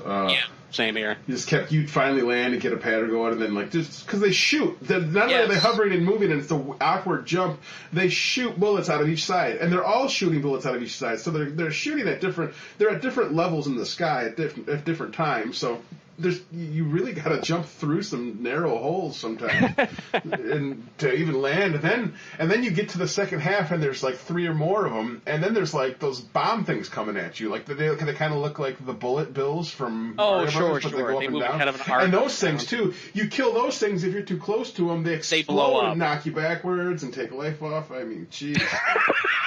Like, listen to all this shit that they fucking throw at you. How are they like it's not enough that you're jumping around on magical platforms in the sky hoping, in vain with not to fall bullets off. Whizzing by your head, like little ray gun bullets. And then there's these bullet bill sized things, like not even coming straight at you. They come at like an up and down, like they arc up and down, definitely. And if you kill them too close to you, you then in turn get like the fragments, get fragged by them. It's jeez. I mean, shit. Yeah, that's the kind of just like let's make it precise, but let's throw everything at them at once and punish them for even trying to get further into this game. That's the kind of stuff that very much frustrated me. And sadly enough, that's what I took most. I guess I'll say that for the wrap up. But yeah, I had a lot of that, and it wasn't very fun. All right. But to speak of fun, Mega Man. Dr. Wily's Castle. Oh, fuck! Let's just take everything about the game and intensify it and throw it all at you in one big long level. Well, one big long level that's like at least it breaks it into quarters to where, like, if you accomplish one, you can continue from there. Yeah, that's good. That would have been fucking impossible if they wouldn't have done that. But they make it nearly impossible, and especially the first fucking portion, man. They come at you strong out of the gate. Yeah, I mean, I expect a game to have, like, obviously we want our skills to be tested to the utmost in the last stages. We want to have to apply everything that we've learned and, be really precise and good or whatever at the end of the game. But in a game like Mega Man, where it's already super tricky and precise and exacting, just even getting to that point, it's kind of merciless at some points near the end. Again, we had those jumping, those hopping things. I don't know what they're called. I know, those weird, like, plunger They're mods, huge. Yeah. They're huge things, and they jump at you in an awkward pattern. Those are the things that we mentioned. They take a third of your life off if they hit you. They throw like 3 or 4 of those things at you immediately. Yeah. And if you can get through, if you can make it through, if each one hits you once, you're dead. So you got to make sure at least one of them doesn't hit you once. So you get through those, and then you got to make sure, you get up to that point. You have to use Gutsman's weapon again, the second time and only time you actually need that fucking exactly. thing. Yeah, like the only other time in the game you ever need his totally ineffectual weapon. Oh, I take that back. He comes in handy later in the stage. I think it's the Wily Stage 3, the boss, actually. Oh, sure, the bubble thing. Yeah, you're right. He comes in very handy for those last 2, 3 really fast bubble spaceships that come in. Well, we'll touch on that in a minute. Sure. Yeah, the first stage, the first Wily stage, if you remember, which, I guess technically there's no reason why you wouldn't, but it's something that you forget, or when you're first playing through, you might not think about, that you can freeze them with the Iceman beam, or the Ice Beam, or the Ice Ray, or whatever it's technically called. And that obviously makes them more convenient, but even then you have to kind of, run back and forth and sort of draw each one into the high jump. Yeah. Exactly, and get your timing properly. You have to start at the beginning and try to get them both. Yeah. And it's awkward timing. It wasn't like hard. It was just frustrating because obviously you just want us to get to the next point, and you have to, to me, anything that takes, I have very little patience when it comes to certain things in video games, and standing there staring and waiting is not one of my favorite things to do in a video game. You were salty from those platforms floating away and fucking with you. Oh my god. But yeah, this level was pretty hard, man. There's some awkward jumps. Oh, that's new. When you get through this, those things we just mentioned, those flames that come out of the ground, and you freeze them, you get past it, and you climb up that ladder. There's that awkward jump. It taunts you up there with. Oh, is that the one that's got the spikes at the bottom? It's exactly, and it's got like a huge energy pellet. So it's like, I could really use that after fighting the big jumping things. I could use some more energy. But if at least it kind of sets it up that I've never been able to jump up there and get that pellet, and I've tried every time.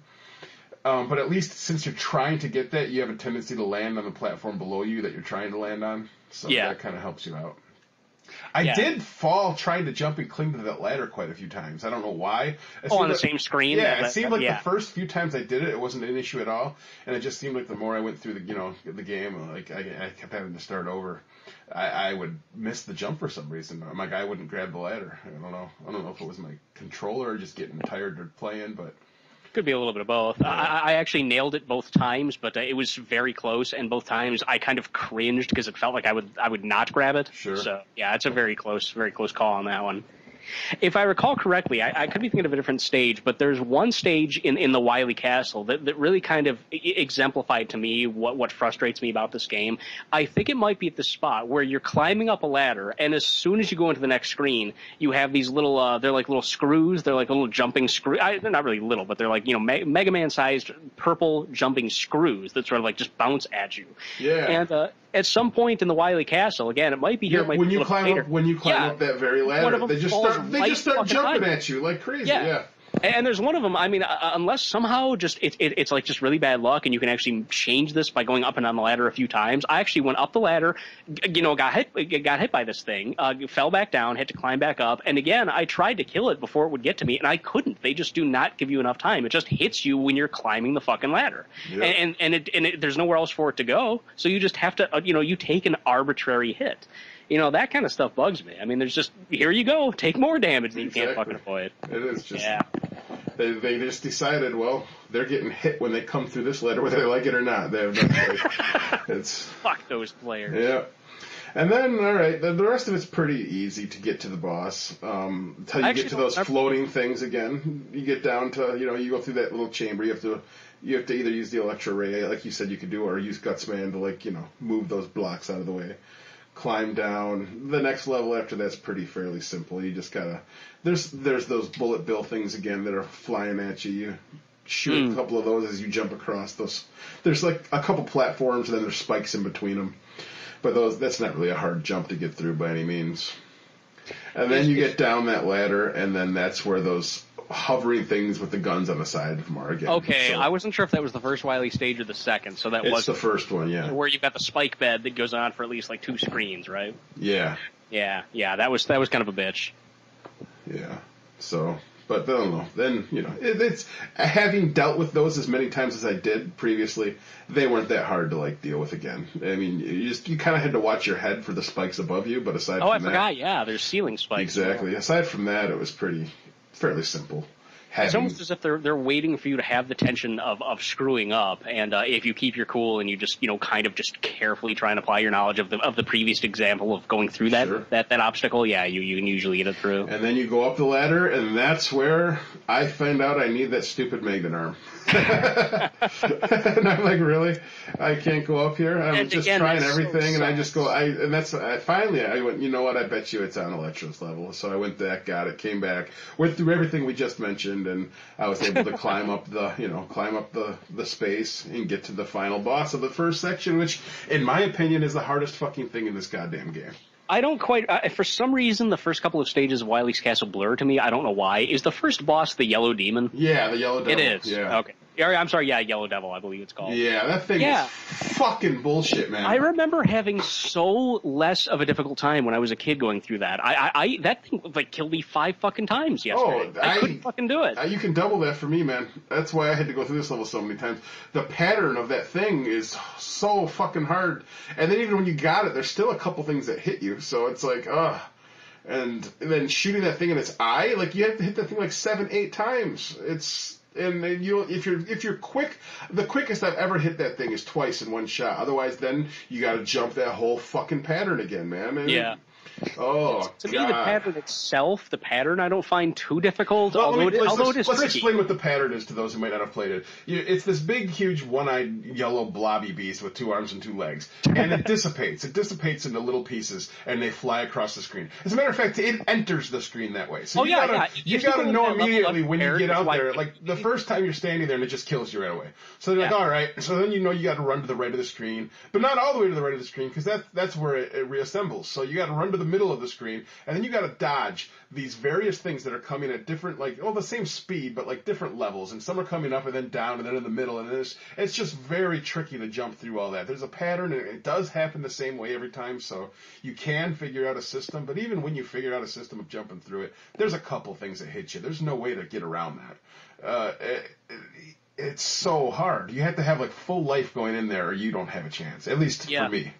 Same here. I learned that. I actually tried very, very hard to do it. I'm like 2/3 life, and I just couldn't make it. Like 3, 4 hits, and you're pretty much done. I may have fought him 15 frickin' times. I'm not even kidding, man. It was like I was getting frustrated. And granted, I had my wife was down here chatting with me while she was on the computer, and I had that bitch. Kids. I have kids that that are hollering. They're hungry. I haven't fed them and bathed them in hours and days because I've been trying to beat this. They want nourishment. They want exactly. love. My kids have just these dirty ragamuffins in the corner, all malnourished because I've been fighting this guy for 3 days straight and neglecting them. You're like, Daddy's got more important shit to do. Exactly. It's like, hold on, Daddy's got him. Pew, pew, pew, pew. Nope, don't got him this time. But I can't express the amount of joy and satisfaction I felt when I finally killed that fucking thing. Because 2 things happened. I killed that thing, and I didn't have to fucking fight it again. And then I discovered that I could continue from after that point. So that was wonderful. I don't know if this is actually like a truism or not, but I've heard a lot of people say, I don't know that I agree with it myself, but a lot of people have said that modern gamers who did not grow up with like early Nintendo games, they just do not understand the concept of just mercilessly tough games. They don't.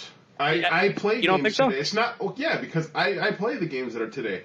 And while they are aesthetically pleasing, very fun, good stories, fun gameplay, they're pretty much just a walk through a pretty atmosphere for the most part. Don't get me wrong, there's some tricky games and there's some tricky parts of games, and there are platform games today that I'm sure are hard. But it's nothing like this.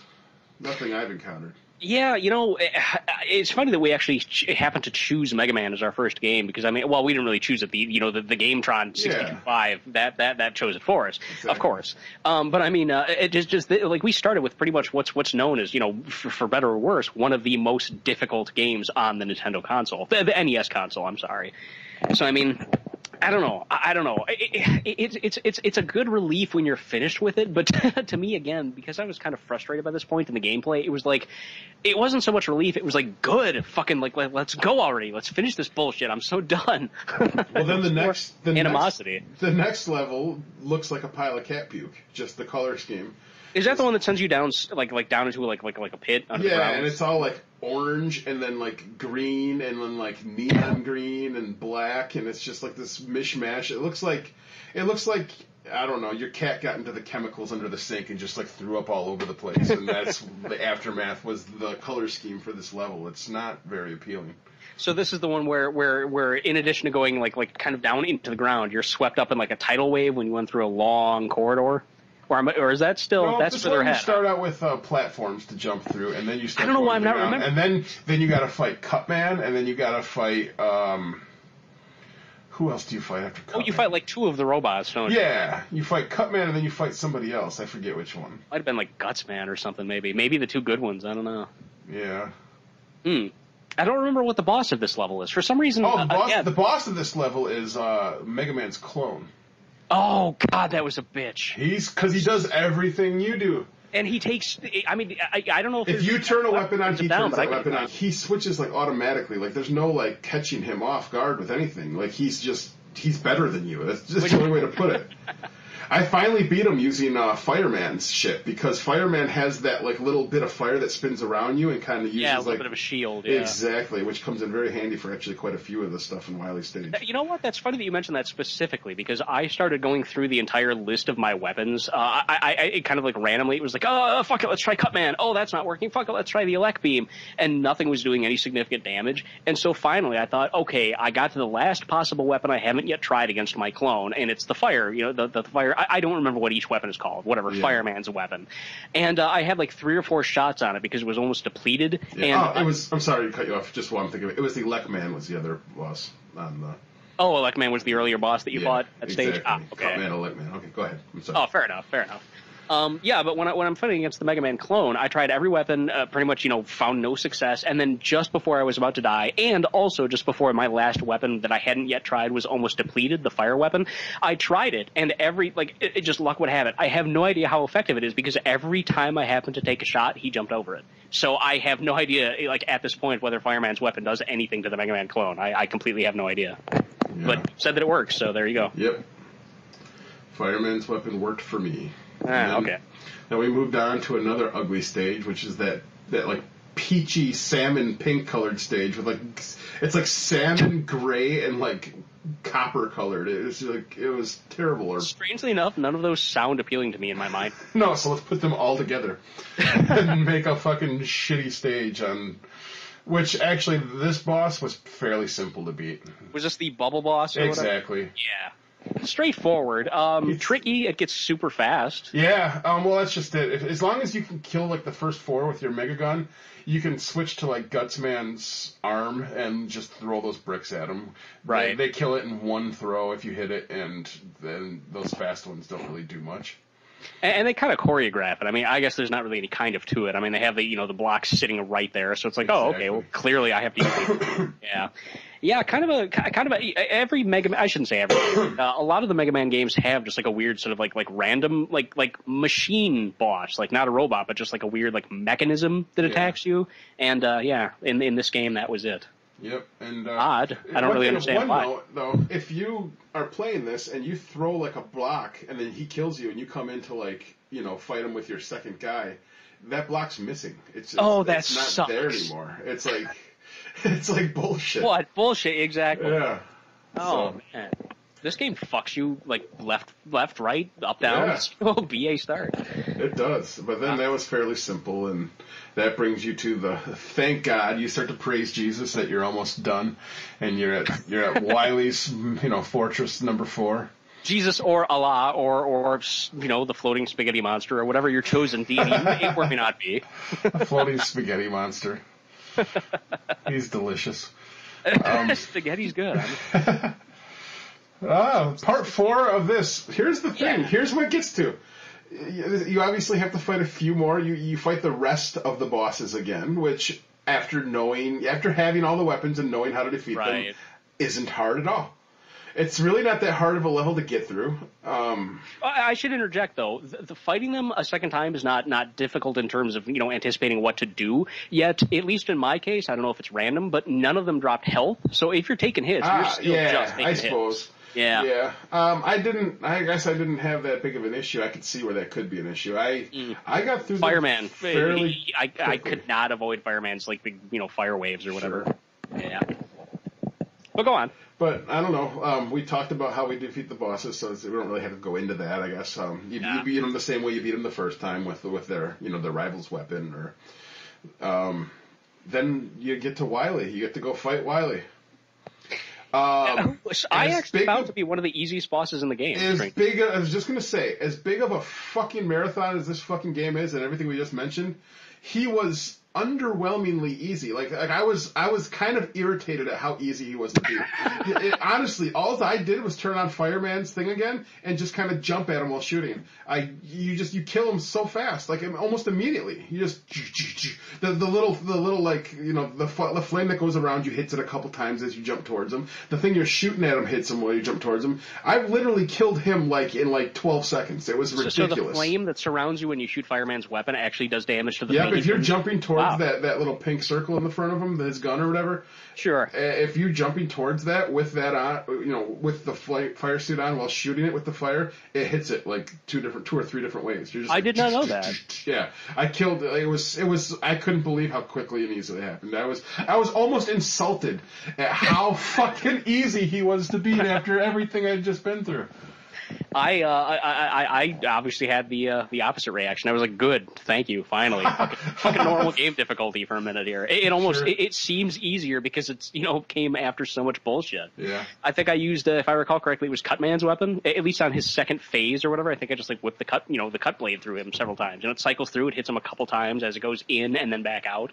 So yeah, it was pretty simple. I mean, Dr. Wily was really just a matter of just avoiding the little ball things that he throws at you, and that's really all there is to it. Yeah. I do like the little UFO that hovers in and attaches to the top of the big. That's another thing people should know about us. Big UFO. UFO enthusiasts. Definitely big fans. What would you think of the ending? I actually didn't mind the ending. There was actually it was funny to me. I guess it was just I like how he just jumps at the end and stays in air. It's just the action shot of Mega Man without his costume on. Beeping at Dr. Wily, or I'm sorry, I keep wanting to call him Dr. Wily. It's Dr. Light, but I've lost track. They've gone back and forth between calling him Dr. Light and Dr. Right, and I can no longer remember which game calls him which. So whatever, I just call him Dr. Light. Exactly. Yeah, Dr. Light, I believe. Yeah. And what's funny is in the instruction book, I'm sure it lays all of this out, and I was actually going to reference this earlier. We could have saved ourselves a lot of trouble if we had the instruction book, because I think that actually does in fact spell out that the magnet beam is something that you need, and it's in the Left Man stage. And so okay. See, that's... We both could have, That is some rough information to not have. Read the fucking manual, kids. That was part of that shit, though. I mean, when you're a kid our age, okay, we didn't have, Best Buys, or, I'm sorry, not Best Buys, Blockbuster Video, or we did, but that was after a little while. Yeah, after a while, not at first. We had, little mom-and-pop video shops where it was, your friend's mom and, his aunt owned the video store, and you would go rent your movies there, which was fantastic, because it was just a fun experience to go, the people running the store owned the place. It was usually a little family endeavor, and you'd rent your video games at that type of place. As a matter of fact, the town we grew up in, we had this little place that you could actually, it was called the Sweatshop, and no, it was not a place where little Asian kids made your clothing. It was a place where you went to get sweat repaired when you broke a sweat. Well, you would go, they had this big, huge machine that would, you would strap, a shirt to a board, and it would spin it around, and you would coat this, shirt with, puffy paints, these, weird puffy paint things that it would adhere to clothing, and then it would spin it in this big machine, and it would make these, wild 80s style patterns with, the puffy paints that you, put gobs of this stuff on your clothes. But, obviously, they weren't raking in the dough selling these shirts, so they, I'm sure to subsidize some of their overhead, they started renting video games out. So that was really the first place in our town we could go rent video games. But if you were going to go rent a video game from a place like that, you didn't get the instruction manual with it or anything, so... Well, it depended. It depended. They tried to provide it under the assumption, the honor system, that you would just keep good track of it and return it when you return the game. But that took 3 rentals before the instruction book. Yeah, I can never recall actually leaving there with an instruction manual. It's rare. So. It's the exception to the rule. So if there's tidbits of information like that you need, typically when you're renting a game, which we rented lots of games because neither of us were very well off as children. Did a lot more renting games than purchasing games, at least in my house. And, yeah, for sure. Same here. So we, you didn't get the luxuries like valuable information when it came to trying to play through some of these games. Important, pertinent information that would save you from going through the shittiest stage of the game twice. Exactly. There's actually a couple interesting points to make on that. First of all, the town we live in, I want to give a shout out to it, Kenosha, Wisconsin. Kenosha, Wisconsin. It is the birthplace of Orson Welles. There you go. For making Citizen Kane. Don Amici is from here? Don Amici, Mark Ruffalo. There you go. Today's actor, the Incredible Hulk in the Avengers movies, Mr. Mark Ruffalo's from Kenosha. Absolutely. We were about half an hour away from notorious cannibal Jeffrey Dahmer, so that was all for our local news. Sure. Bert I. Gordon, who has the record amount of movies on Mystery Science Theater 3000, commonly called one of the worst directors ever. He hails from the same town as Orson Welles. There you go. Yeah. So yeah, Kenosha's whatever. Like Kenosha's a pretty neat place. I grew up there. No longer there myself, but that's where I used to live. What's that? I said I still reside here. Pretty big place. Pretty sprawling. Well, basically, a lot of people consider us, even though we are in Wisconsin, we are right on the border of Illinois, and a lot of people consider us a suburb of Chicago. We're basically an hour from Milwaukee and an hour from Chicago. We're like not even an hour from Milwaukee. Yeah, maybe more like 25 minutes, half hour. To get to get anywhere you're going in Milwaukee, it's going to take you an hour to get there because of traffic and things like that. So, I mean, Kenosha, though it's huge and everything you just said is correct, it was, of course, a little bit smaller. At least it felt that way when we were growing up. And the sweatshop was indeed, I mean, just to add to that thing about the puffy paint, in the 80s, a lot of people who are listening to this might not have lived through them. They might not understand. A lot of us no longer understand what happened in the 80s because it was a very strange time. There was no law. In the 80s, garish and colorful was key. Like, that was awesome. Neon was all over the place. Yeah. I think it was like neons and patterns and, just hip, awesome, cool. The checkerboard. Checkerboard, grids. At this point, we're still finalizing our show's logo, but like those cheesy video NES boxes, you see? Right. People were actually dressed like that.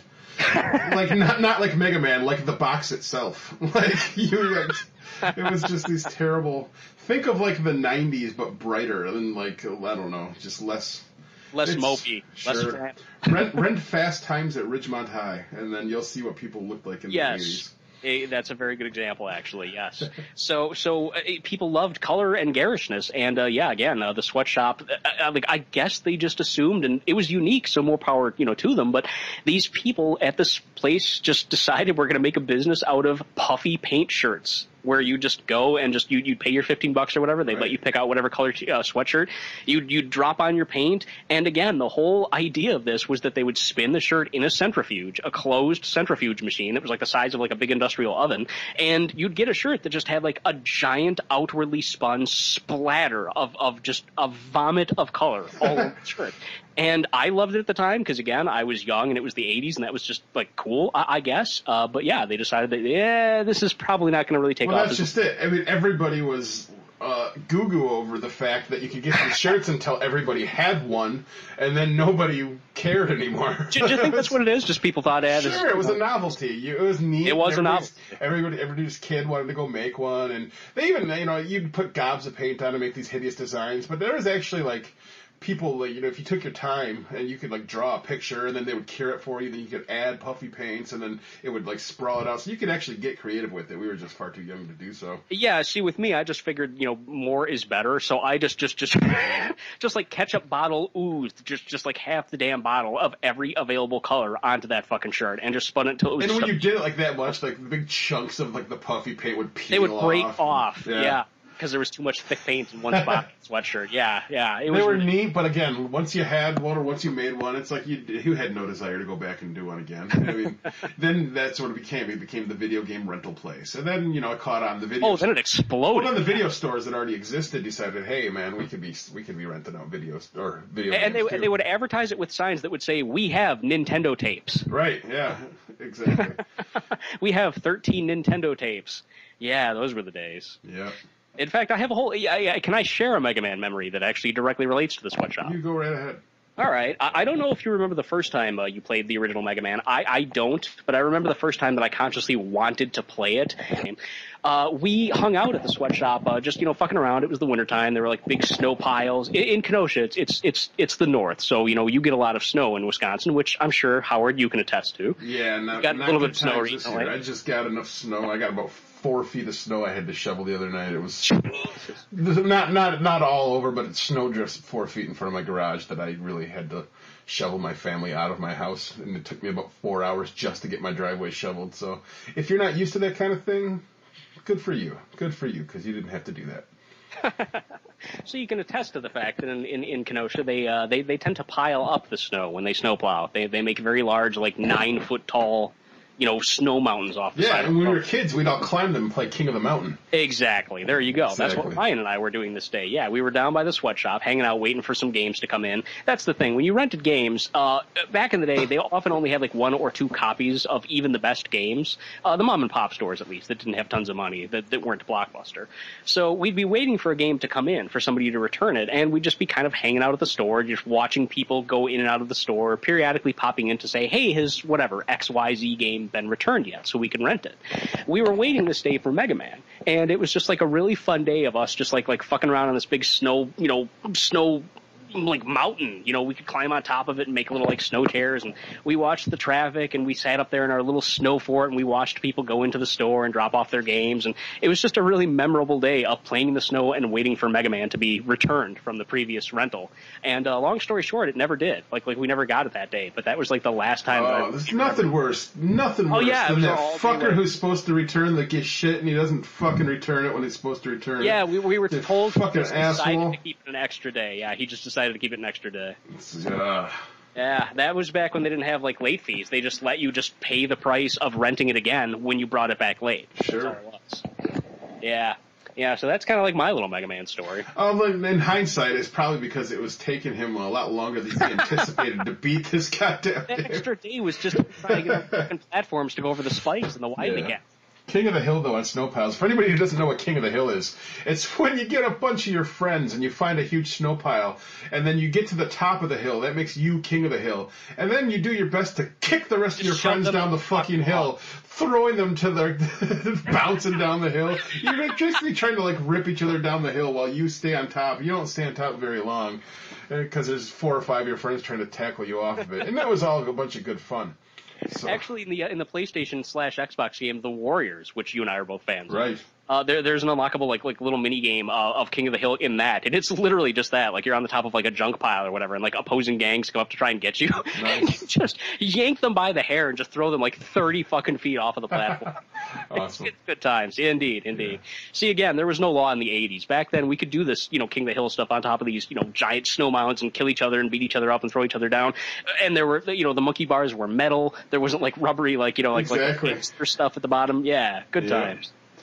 Well, should we pull the old lever on the Gamatron 625 and see what next week's game's going to be? What game will we be playing? Will it be as merciless as it was this week and giving us another perhaps Castlevania, something as hard as it was? Oh, that'd be tough. That's a rough one too. We'll see. Well, before I definitely want to, but just before we do you have any final thoughts on Mega Man? Do you want to give it a score? I quite enjoyed going through Mega Man. I felt accomplished. That's the thing.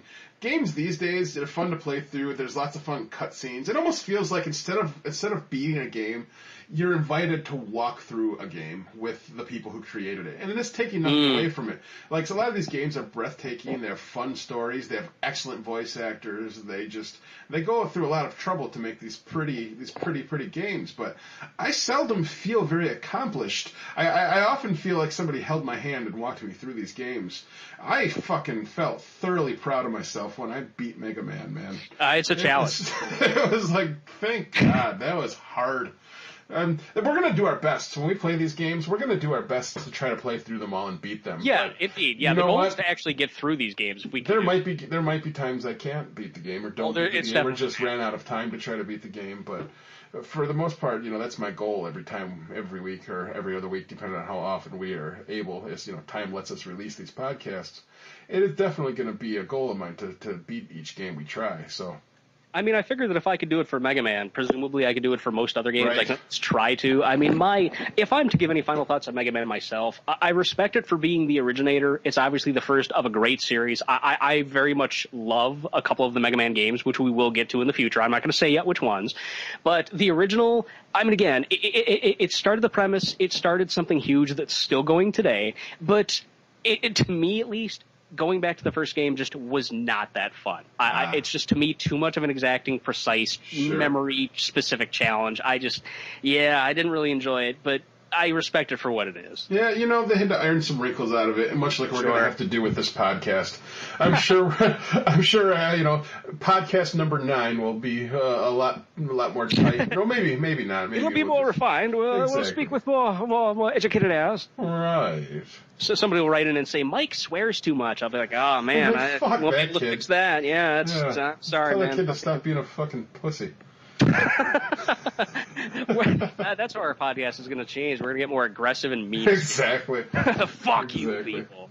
But anyways, let's find out. Let's pull the old lever on the Game Master 625 and see what next week's game's going to be. What are we playing? What are we playing this week? Let's take a look. Pull the lever, Mike.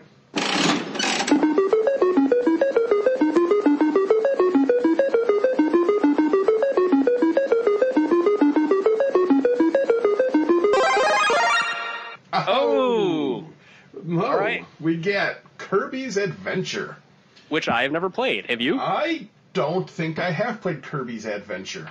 I've played other Kirby games. I've never played the original on Game Boy, which is Kirby's Dream Land. I don't believe I've ever played the NES Kirby's Adventure. I have played some of the newer ones. My wife likes the Kirby series, so she owns a couple on Wii and she owns some on the Nintendo DS, which I have played both of those, and they're quite fun. So I'm actually looking really forward to playing Kirby.